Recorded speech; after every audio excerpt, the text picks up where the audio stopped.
shot where it's coming from yet. Um, Okay. Sometimes it's there, sometimes it's not. I don't really know. I have so much for you. And as a matter of fact, after listening back to kind of what we talked about, we were going to talk about, I reached out to a couple of friends who have dealt with boundary issues and toxic family cycles. And I was like, if you have any questions, um, send them my way. And they were like, Yeah. pick the group chat and they're like, Listen, since you asked. I love that. Yes. yes, yes, yes. Um, So I'm excited for this conversation and I'm excited for to spend this time with you. Yeah, same. I'm gonna just take a sip of my matcha really quick. I'll take a moment to drink the same. There we go. These new Starbucks matchas Mm-hmm. all have lavender foam on them. I didn't ask for the lavender foam. It's amazing. That sounds nice. I'm I like like lavender. I never thought to infuse it with foam. the matcha, like the earthy matcha taste and then the floral lavender lightness. It's like a Uh-huh. marriage made in heaven. And I'm like, Starbucks, you're really trying to get me back. You're You said really, I didn't know that was a combination I needed, but thank you. yes, like you guys are really trying to stay on top. Mm-hmm. I'm gonna let you stay there. Okay, I am here with the multi-talented, I mean, acting, singing extraordinaire, and also licensed therapist. Is that the right Yes. licensed Yes. therapist with a heart and soul and a beautiful face? Zhomontee Watson, thank you so much for being here. Yes, thank you for having me. Thank you.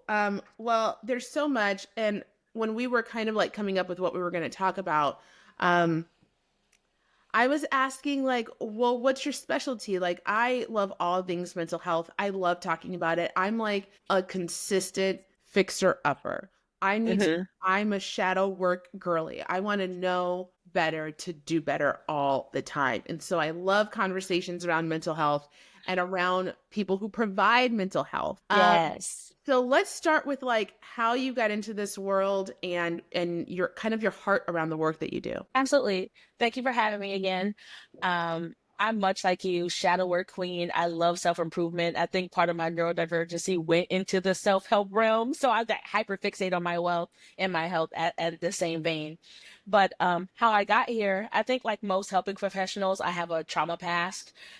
Growing up, not having choice and finding my own voice and wanting to help others find the same always has pushed me into humanity work of some sort. It used to be social work, got into social work and foster care, realized, I'm great here, but I really need that one-on-one help to help some of these individuals not to even have to be in this position. So then that pushed me further into the mental health realm. So from there, I just pushed right through grad school and became a counselor. So the direction for me was always clear that I was going to be in a position to help another person. And the mental health realm just became more clear as I got older.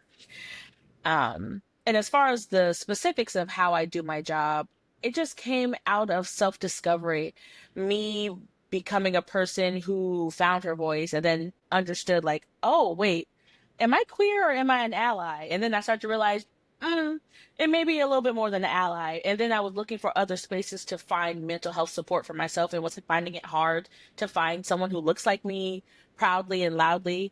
So I was like, why don't I just create a space where people who are like me could just find me? And that's kind of what happened in the nature of my business. My business is called Melanated Allied Counseling and Studio for individuals who are creative in nature, a little bit weird, a little bit quirky, a little bit witchy, a little bit nerdy, who also are humans and need a space where that they can be the embodiment of all of their identities. So that is how I came to be. That is amazing. One of my favorite things. I mean, there's tears in my eyes already because growing up, and I think like just not historically, but definitely socially, there's one way to be Black. And I know that growing up in the 90s and the early 2000s, for me, it was definitely that. There is one, you've got Mm-hmm. this lane, you know? Yeah. And that Issa Rae awkward Black girl, all right? Or Yes. like the blurred life, like that is so essential and so important, not only to our own community, but to the world to understand that like Black not only comes in a million different shades, but in a million different ways along the spectrum of just humanity itself. Absolutely. Absolutely. So I love, love, love all of that. And then the other part of what we were talking about was like the work around boundaries. And like as long as I've been doing this podcast, like boundaries comes up and up and up. And that is another thing that like we were not talking about boundaries 20 years ago. I think Gen Z is doing an amazing job at like Yes. understanding a boundary. I, at 40 years old, learned what a boundary was 1 year ago. It's coming up on my anniversary date of the day Wow. that I really understood what a boundary was and how Mm-hmm. that is and what it is and what it isn't. So Mm-hmm. can you explain like what is a boundary and what is not a boundary? Absolutely, absolutely. And before we get into this topic, I did kind of want to make a disclaimer that, you know, the stuff I'm going to be talking about today is going to be more of my opinion and my professional opinion, but there's so much nuance around mental health. Boundaries are not a black and white topic. So just know that there's going to be more nuance to these situations and how we go about them, but they will be kind of candid as I talk about them today. But loosely, what is a boundary? I like to do versus, so boundary versus expectation, because I think sometimes when we're in the heat of a moment, we lean towards expectation and forget the boundary part. So boundaries is, how am I going to govern myself? How am I going to keep myself safe, healthy, and well while in community with others and also while within myself? And an expectation is more of how I'm expecting other people to act. How are they supposed to move and show up? So when I'm trying to figure out the need, how do I keep myself safe and how do I maintain in this space unharmed? It's, what am I going to do? How is my behavior? What am I going to accept? What am I not going to accept? And then how do I communicate that to others, knowing that they're full humans themselves and they have choice? Right. So that is loosely the explanation, how I function from it. What I can control, Yes. what I cannot control. Absolutely. Keep them separate. Keep them separate. That way, we're not operating from expectations. Because what happens is we have an expectation of how we are to be treated or what other people are supposed to do in our lives. And when they either don't do it or they fall short of doing it, then we start to get into the realm of disappointment, regret, resentment.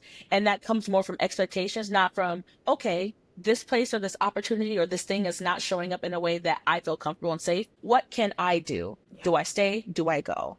It kind of eliminates that process. Right, right, right. Which I think is difficult in a world where like we're not supposed to Mm-hmm. have boundaries Mm-hmm. as either as women or as people of color or as Mm-hmm. a citizen, right? Yes. Boundaries are supposed to be kind of this like blurry area. And I think as I've started to show up for myself in a boundaried way, the Yeah. blowback that I've gotten has been Ooh. it's been there's the people pleaser in me, and I'm like, and I'm gonna have a boundary, and then this pushes against that, and it's like, oh my god.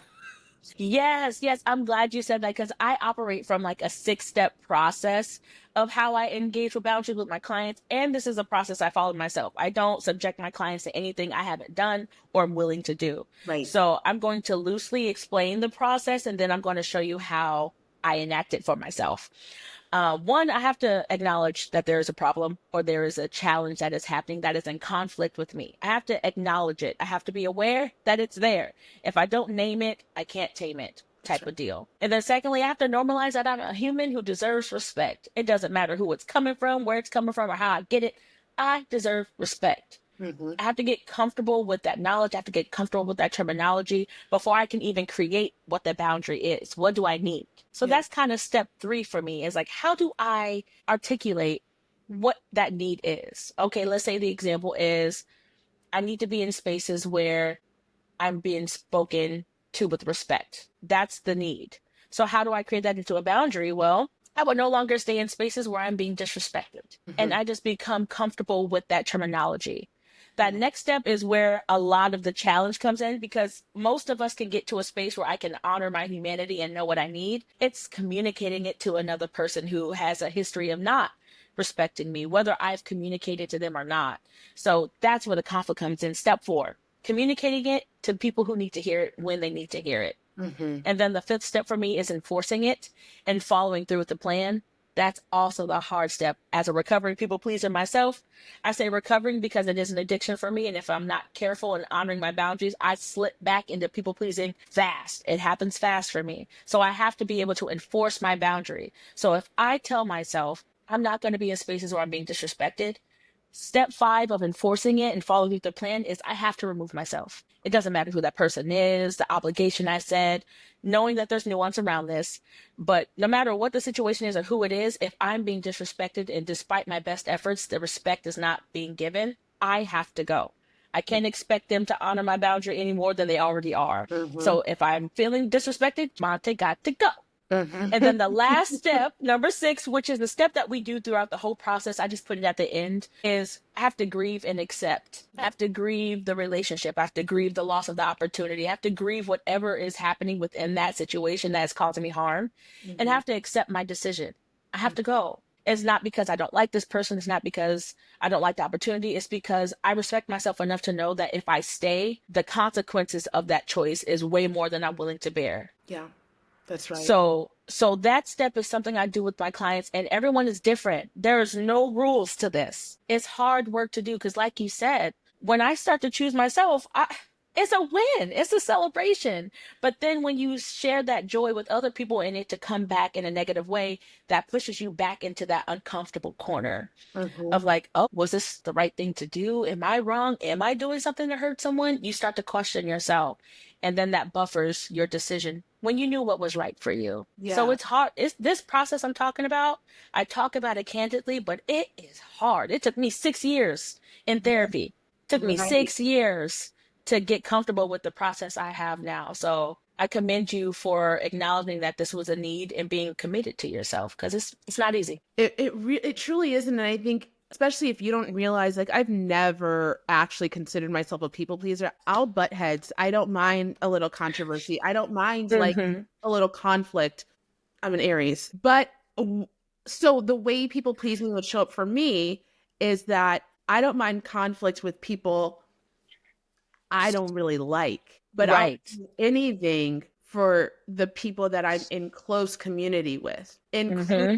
shrink myself or including feeling anxiety if I don't hear from them or if we don't text back and forth and like Yeah. that kind of like I'm outside of my own integrity when I feel Mm-hmm. that anxiety amongst other people or if I'm not saying something that I know I need to say, like Mm-hmm. that's the way people pleasing was showing up. And so when I started taking a boundary and the first time I did it, it was just you know what? I don't genuinely like to gossip. Yeah. That's something that I've really had to come out of, right? We live in a gossipy place. And I'm like, Mm-hmm. when I do this, I don't feel good doing it. I don't want to be a part of this. I want to talk about things and ideas and like dreams, not who had said what with who and what else. So the first time that I did that and I said, if it's not about me or my family right now, I'm not really here for it. It's none of my business.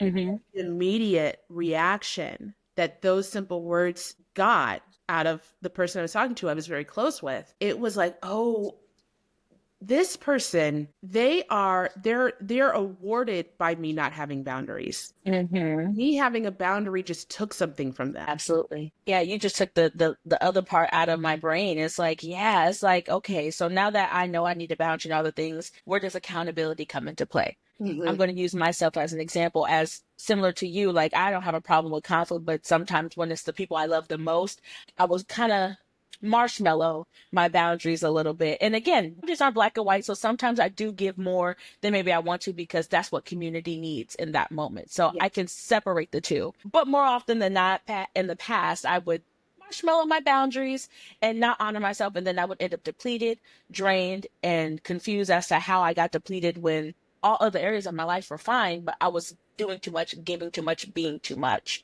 Mhm. And people would be disadvantaged by my no or disadvantaged by my removal of my energy. And I had to do two things. I had to understand that sometimes I'm going to be misunderstood, and sometimes I am going to hurt people. Sometimes I am going to be the point of harm. And that's not to mean I did something to them, but they are used to me in a certain capacity. So I'm the one that's changing. They're Yes. not the one that's changing. So giving grace for yourself and also giving grace for that other person sometimes is necessary of like, okay, they're not used to this. Sometimes maybe in that situation, it's like, oh, maybe I can't be around this person as much anymore. But then also it's just like they need time to adjust. Mm-hmm. They need time to adjust to the me that I am becoming because I already like where I'm going. They got to catch up. And if they don't, my train is still going this way. Yes, the Still train's going not this way. stopping. And do what you got to do, but when you come, the boundary's still here, baby. It's still here. I think that's something that is something that as a becoming a core value of mine, and it feels so powerful, is when I don't have to make anything about anybody else, right? Like Mm-hmm.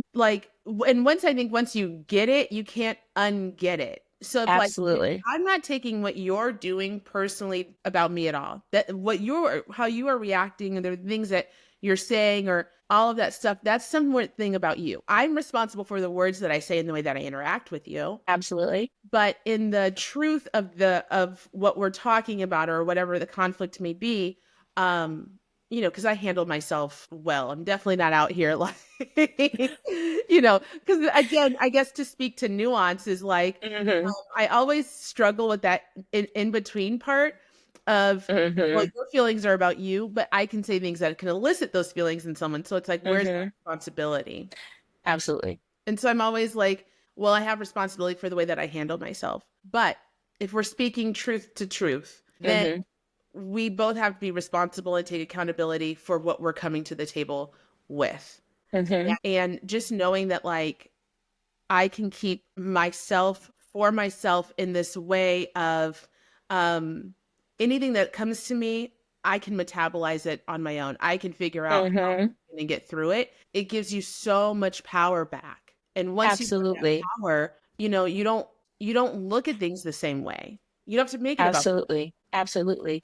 And it's really just like you said, understanding the purpose of the boundary in the first place. It's not from a selfish place of control of I just want to be all about me and forget other people. Boundaries inspire conversation. It brings in closeness. Like the true nature of a boundary is how are we going to be in community healthily? Because if the goal is for us to be in community, you're not trying to hurt me. And I know you're not. That's why I'm bringing it to your attention. Here's what I'm noticing. Here's what I need. Here's a suggestion of how we can go about it. And if you feel like that's not within your capability, that's where the conversation comes from. Hey, I don't like this. Could we do this instead? You say, that's not my ability, but here's what I can try. Now we're having a conversation. Now I know your intention is to learn to love me properly. And I'm Mm, going to give you the grace to continue to show up and show up and show up and do that. Now, if it becomes true that for whatever reason you are not able to fit this need, I have to make a choice. that's right. Am I gonna stay and accept the fact that this is not within your skill set?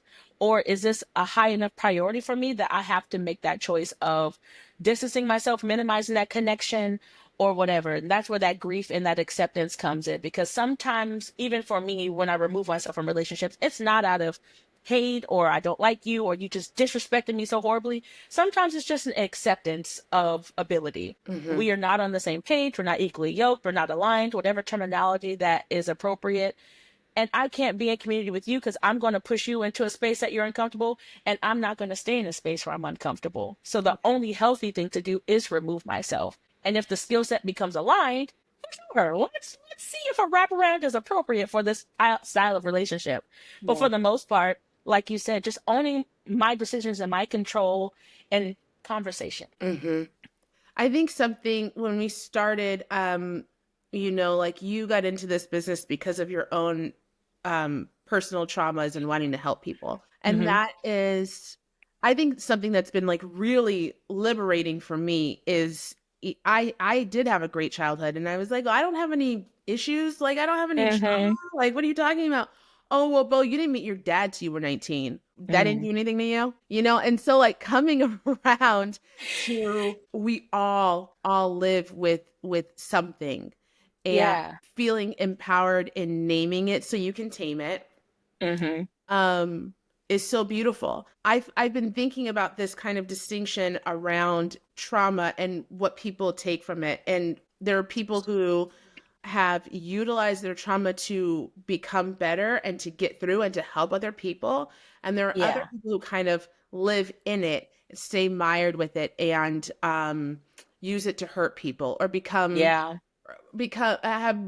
have a pathological personality, you know. Mm-hmm. And I think a part of my journey of understanding all of that too is like once you can see that in someone, Yeah. right? You can't unsee it. And I think that those personality types naturally attract each other. And so you have the Mm-hmm. boundary up so that this side no longer can affect you on this side as you're trying to move forward. Absolutely, absolutely. That is something that I'm even personally experiencing myself. Is like after all of my years of therapy, because I haven't always been this healthy being that people have seen. I haven't been a monster by any means, but like I was significantly in one of those mindsets of like, I'm not going to outright hurt people, but I'm not going to open myself to people. I feel like when we come into the conversation of boundaries, some people come from the angle of I've given so much, so now I'm going to keep my circle small. Nobody can get in because I was hurt before. And then some people who are maybe more loose with their boundaries, they allow any and everybody in, and then they're confused as to why like they're overwhelmed or their capacity is small or they keep getting hurt by this certain types of people. That second one is me. Like, I'm Yeah. here, just come You over. just but why do you keep hurting me? I'm just giving you all my love. I'm doing the right things. And I ping ponged between both of being so hurt to the point where I didn't let anybody in. And then I realized, well, how are you going to get love if you don't let anybody in? Yeah. Then I let everybody in. And I was like, if I'm a good person, then you'll be a good person to me. No, It's not that's how that not works. quite that's not quite how that works. So then I found the word boundaries, and then I realized like, okay, I am a beacon of light. I am that light pole outside that attracts all the gnats. It's beautiful from a distance, and as you get closer, you realize like, oh my God, there's more options around you. Just because I'm a beacon of light doesn't mean that's all I'm gonna attract. So because of my boundaries, that keeps me safe. I don't have to dictate who comes around me. I get to see and choose. If Hmm. you're coming with some energy that is triggering or too familiar, I can choose not to engage. I could choose to communicate and work around it. I have options, but if I have my baseline, what centers me, what keeps me safe, and I continue to learn and grow from that, I'm going to be able to reflect whatever that is. I don't have to have a guard up. I don't have to, I don't have to do all those mental gymnastics. I'm already true to myself. I know what I need. And if any space doesn't have those things, I either communicate or I go. I love everything that you're saying. I love it because that's been, I think, the biggest thing for me is like, well, I said this to a friend just a week ago or 2 weeks ago. I was like, well, I don't want to lose my light by being because I've been hurt so many times. I don't want to lose myself to the people who have hurt me. I don't want to Mm-hmm. become smaller because I'm scared now because nobody wears a shirt that says, like I'm gonna Manipulator. Manipulator, I'm coming to get you. Nobody does. exactly. And that's been like my kind of the running thread through my life. We have Mm-hmm. everyone has that thread. I'm like, well, this keeps popping up. Why does this keep happening? I'm the common denominator. So what is the thing? And the Mm-hmm. thing is, I'm gonna keep learning that lesson until I understand that boundary that needs to be in place to protect me and allow me to shine still. Right. And that takes the judgment out of it. It takes the judgment out of you and the judgment off of other people's. Just because somebody's not showing up in a way that benefits you doesn't make them a bad person. It Yeah. just means I know I don't thrive in a space that this is happening, or I don't thrive in a space where I have to say this boundary 3 or 4 times. Yes. For me, my personal boundary is two. You get two out of me. The first time something happens, you're human. You don't know me. I don't know you like that. So I'm gonna come in and give you grace. And because you're learning and growing, if you do it again offensively, I'm gonna be like, hey, remember that boundary I said? I'm gonna need you not to do that. Because I don't want to have to leave, but I will. And the third time, I don't even announce my exit. I just go. Yeah. I just accept that, you know what, for wherever this person is at in their life, prioritizing my boundaries is not something they're able to do or willing to do. And it doesn't matter the why. I'm just gone. That's right. But that's me. Everyone else is different. But you get a solid two with Jamonte. You get a solid two. Well, I want to Because be I like you. know I want to be like you. you already are. I think I think I may be now. I think before it's like I'll give you a 4. Or you want a 5? Hmm. I'll give you 6. You said, damn it, please don't make it a 7. I don't want it to be a 7, please. But no, Um, it's we it's life. We ebb and we flow. There are times where I am good, and then there's times where sometimes I do find myself on my fourth, and then I catch myself and I was like, "Uh-oh, why'd we do that?" It's always a conversation. It's never a judgment. It's just like something about this situation, this person made you feel like you needed to give a little bit more. Because again, boundaries aren't strict. For me, it's strict because of my people pleasing abilities. that's It's a right. slippery slope for me, so I have to stay strict on any and everything because if I start marshmallowing, I just get mush. So, but if I am feeling the need to go further, there's a reason for that, and I can honor that. Even that goes back to coming back home to yourself because it's like you have to know yourself, your trauma, your triggers, and Mm-hmm. where you fall short, where you don't see it Mm-hmm. wrong. And like the more that you dive deep within and just focus on you, the better you show up for other people because the better you're showing up for yourself. It is just, It's full circle. yeah. It's full circle. And it's uncomfortable in the beginning because it's new to you and it's new to the people that you're going to. And I think this is a good segue into family. Because that is, in my opinion, the hardest boundaries to keep. When it's new people, when it's work, depending on the type of job you do, it's easier to be more strict or more straightforward with the things you want, need, and will not do. But when it comes to family, and Yeah. God forbid your parents, Oh my God. it is tough because these aren't people you can just write off rip. Some people do no contact and they go because it's that dire.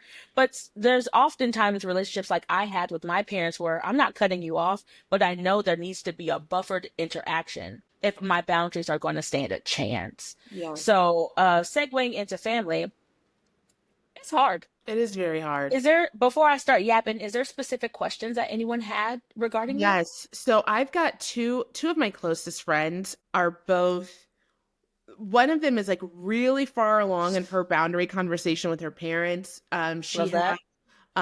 a lot of trauma when she was younger, and they basically brushed it off as families tend to do, swept it under the rug, and told her to basically get over it. And as Mm, she's grown into herself, she's been able to like step into her own power, set those boundaries, allow them to have relationships with her children. But just recently, she said, if you have religious or political conversations with my kids, it's done. mm-hmm. And then she felt guilty. And so Yeah. her question was, how do I get over the guilt I feel around setting those boundaries with my family? Awesome question. Sorry that you're going through that. The political climate right now definitely has shifted a lot of family dynamics. So this is something I've been hearing recently.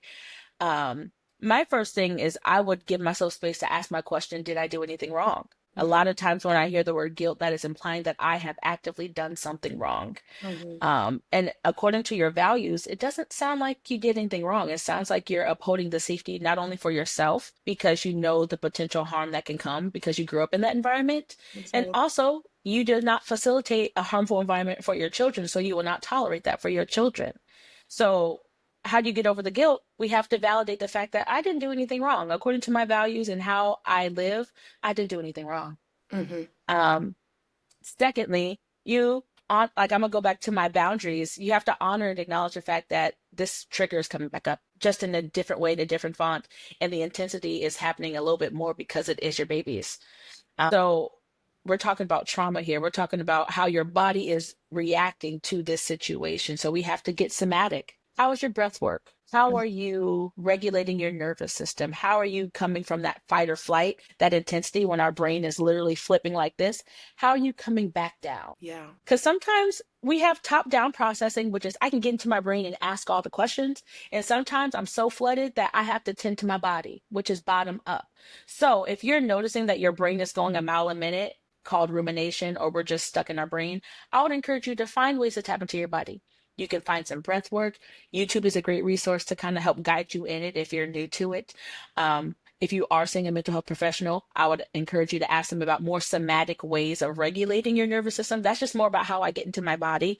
Because when we're talking about trauma, we can talk all day, but sometimes I have to communicate with my body that I am safe. and that Yes. my decision is safe. And if I have to go to the extremes of my decisions, I will not like it because I've had to do that before and I don't want to have to make that decision again. So, all that to say, give yourself grace, validate the choices that you made because they are healthy and well for you, and Mhm. know that it's going to be uncomfortable. There's no amount of coping we can do that's going to change the discomfort of interacting with your family in this way because it's always going to be a sore spot. I think two things. One, when I was at this therapy retreat, we did a lot of bashing. So we had these big giant pillows and these bats, and we just Yes! literally beat the shit out of all of our issues, Love it. which felt like such a good visceral somatic way. And there's nothing like you get it, you have to shake it out and get it out of your body. Oh, 100%. I have had clients get, because a smash room isn't always financially feasible for people. I love a smash room. If you have the lucrative income to do such things, go there. You can bring some of your own stuff, break it. But what I have for some of my clients who are in a different financial position, we go to Dollar Tree, we buy about $5, $6 worth of plates. They can write a few things on there that they want to let go. And then if they have an apartment, throw it in a tub and break it, go to a park, smash things, and most of my clients are Black, so we always keep Walmart bags, all types of trash bags. So wrap it in a trash bag and break it that way and minimizes the cleanup.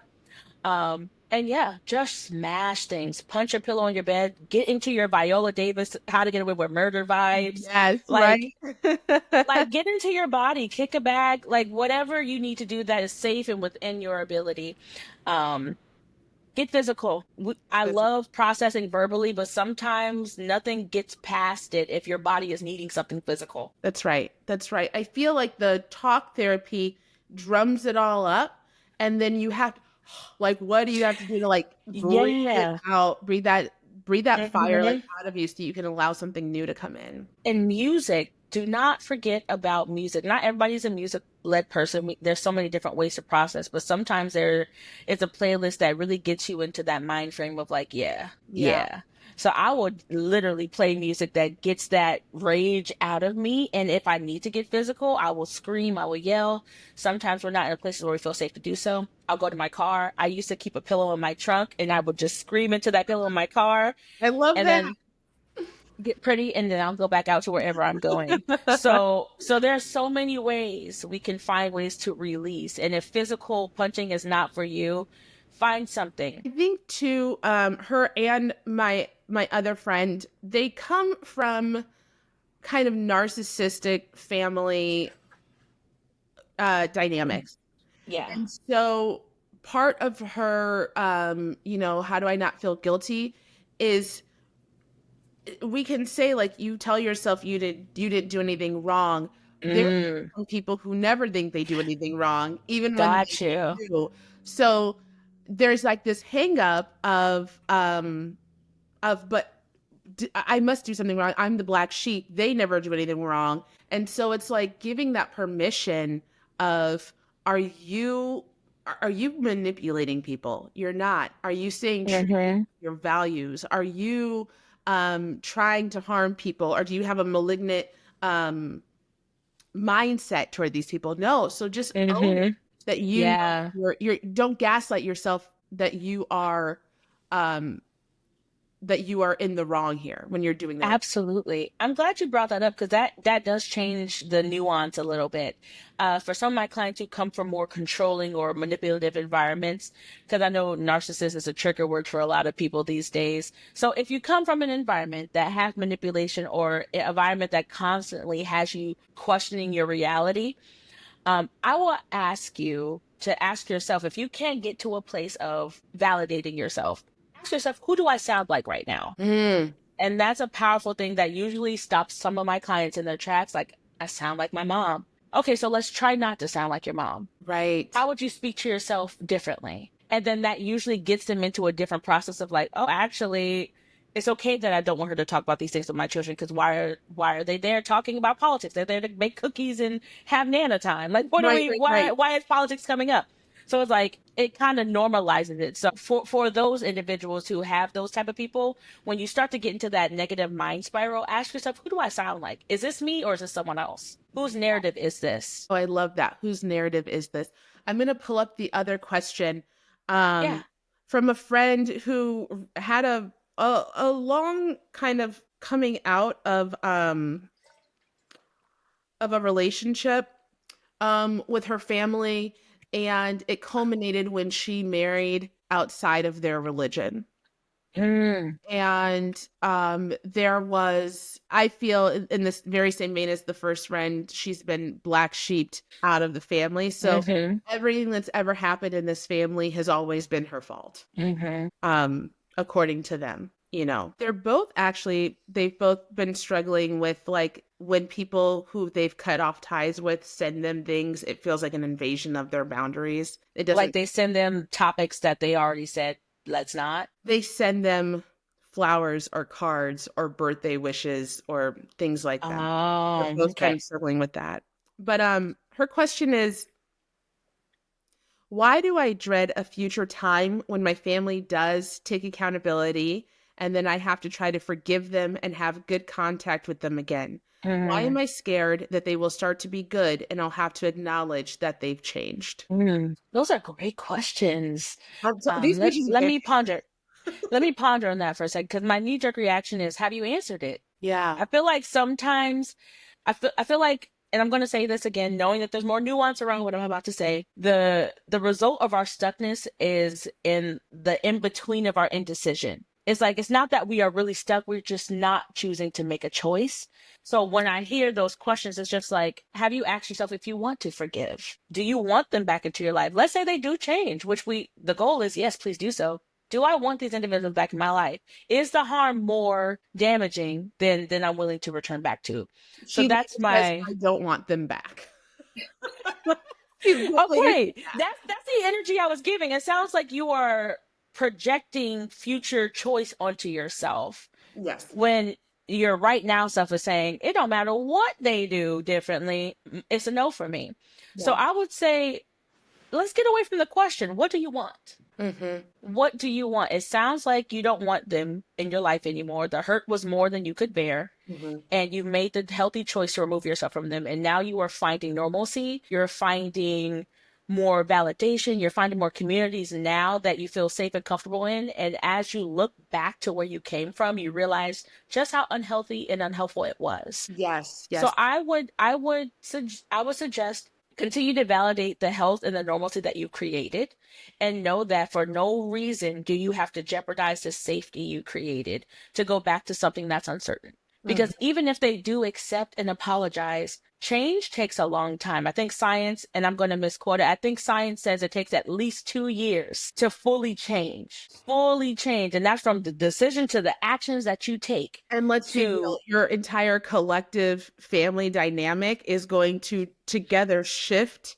to, but I think like yeah, there's that deep down little girl hope and dream that that happens. absolutely. And we have to nurture and validate all of this. So if I'm going down to the bottom of my list of my 6 steps of grieving and acceptance, I have to accept that even if these individuals change, it's not going to happen overnight to the point of safety that I need. Mm-hmm. So even if they did change, what are you willing to do? For this particular individual, it sounds like nothing, which Yeah. is totally valid and okay, because even if people do apologize and change, apology does not give you access to me again. It doesn't grant you the space in your life that you filled before. Yeah. Apology is you accepting and acknowledging that you made a mistake, but it is not a guarantee for reunification. That's right. And that's just for me.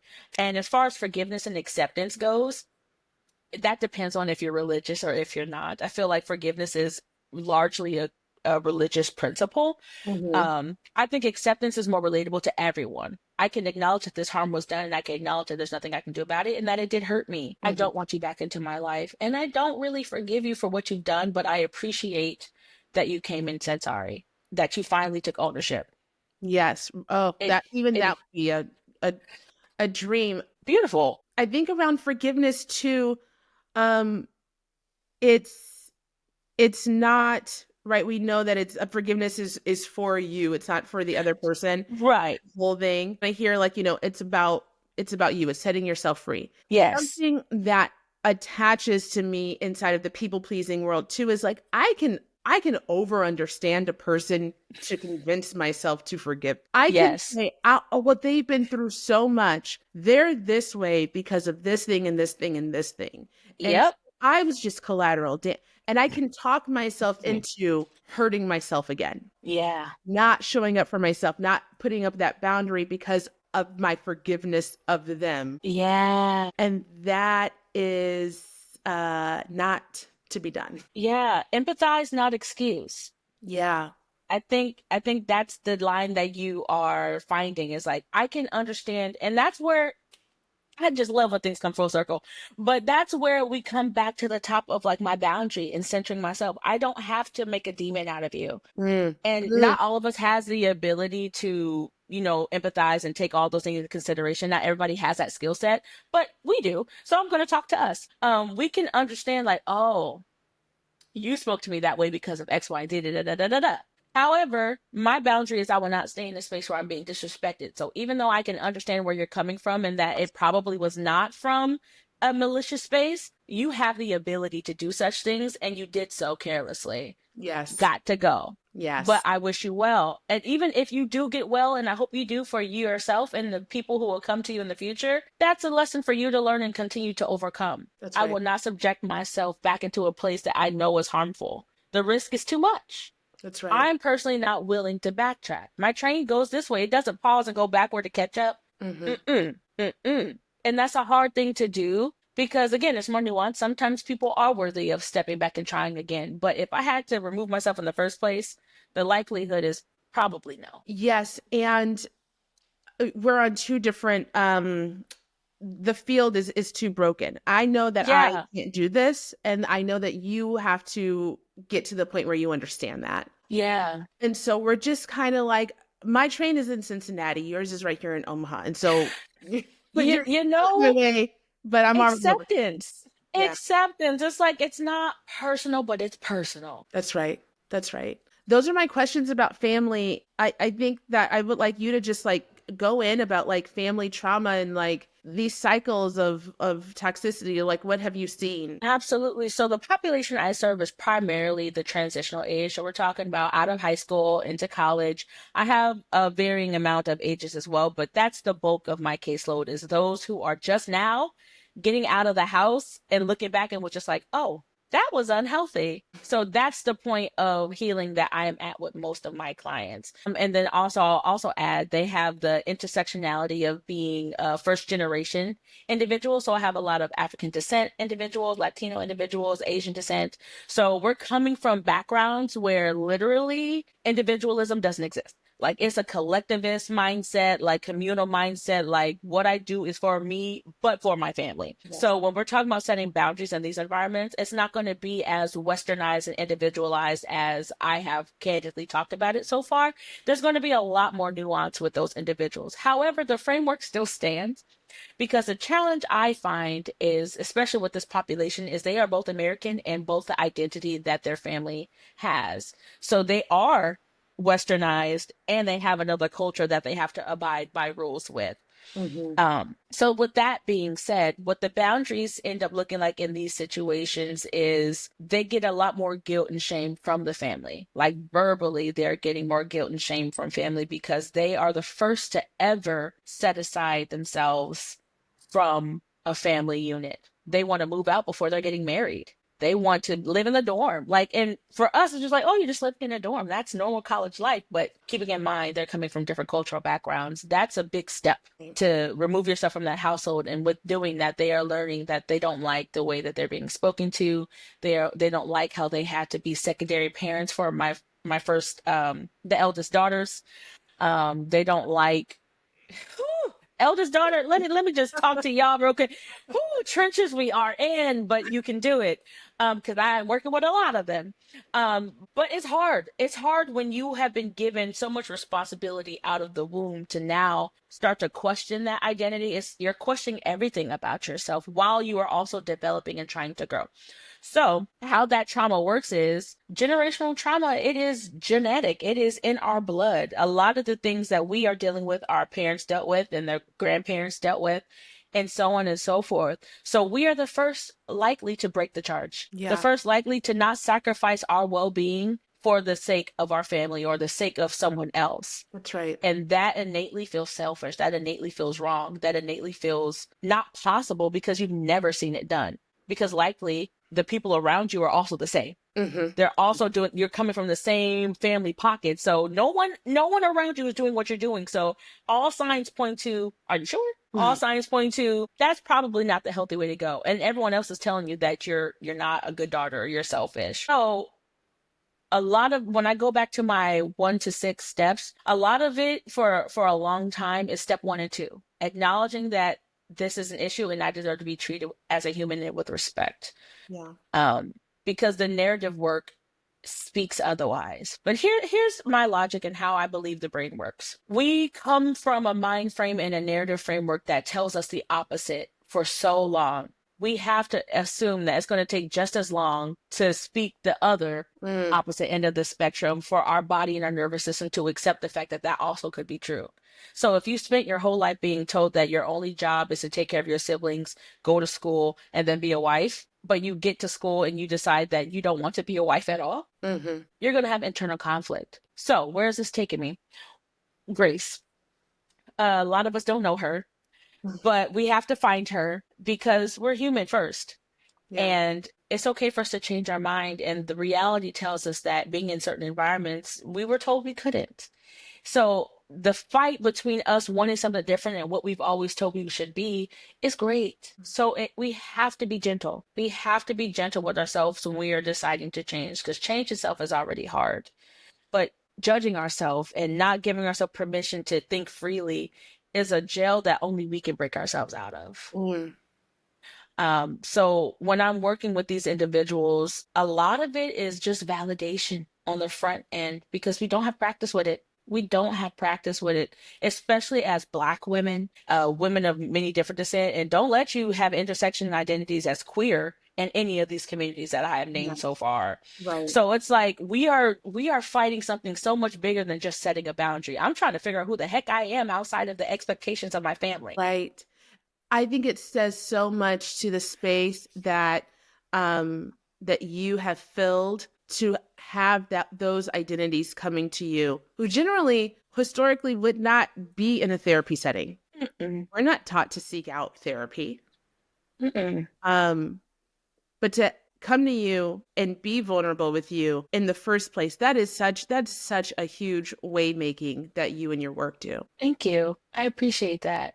And I just wanted to uplift something in space of like, for those who are young and come to therapy, I just want to emphasize like, you're 19, 20, 21, coming to me talking about boundaries. I didn't know that word then. So it's just like, as frustrating as it can be to be in that squishy space of like, I know where I want to be, but I just am struggling to get there.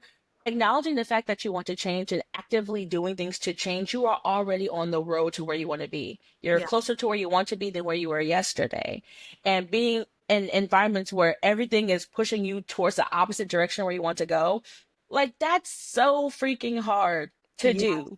That's so freaking hard to do. And people don't do that for the next 20 years, the next 30 years. Like you're so ahead of the curve. You're so ahead of the curve. So when you feel like you're falling short of your own expectations or you don't do the Zhomontee homework that I give you, first of all, I avoided my own self in therapy for years. Okay. Yes. So it's like I was going to therapy and not doing the work too. So it's like this is the natural part of the process. And if it was easy, you wouldn't be here. You wouldn't be here. So to anybody else who is also trying to implement boundaries, the very fact that you are asking yourself questions and giving yourself permission to even break yourself out of the reality that you know, I want you to just own that fact. It takes a long time to get yourself comfortable with what you want before you can actually do what you need to do to get it. That's right. It takes time, and everyone's timeline is different. You can't judge yourself based on what this person was able to do versus what this person was able to do. Just start. Oh, I adore you. I'm so glad we got this conversation. It makes me feel I feel hopeful and light, and I feel like I could talk to you about this for hours. There's so much more. I mean, this is like there's so much more. A microcosm of all of the shadow work, healing, family dynamics, all of that. But this has been wonderful. Where can people find you? You can find me on Facebook and Instagram at Melanated Allied Counseling and Studio. You can also find me at www.melanatedalliedcounseling.com. If you go on Psychology Today, you can find me. I am currently full of my caseload with clients, but that changes and ebbs and flows. So don't be shy about contacting me. When you see my number on the websites and on the Googles, you can text that number if you're more of a texter, or you can call if you're more of a call person, but leave a voicemail. I know this day and age we don't be doing that, but leave a voicemail so I can know who you are, please. But no, and I'm not the type of therapist to just ignore your phone call. Even though I'm full, if you need help or direction finding another person of color therapist, I can give you those resources, and I will do so freely. You don't have to pay me to give you resources. So if you need a therapist right now and you can't have access to me, let me know, and I will point you in the direction where you can find one. I love it. Zhomontee, thank you so much. I'm Yes. gonna stop recording, but we'll stay on.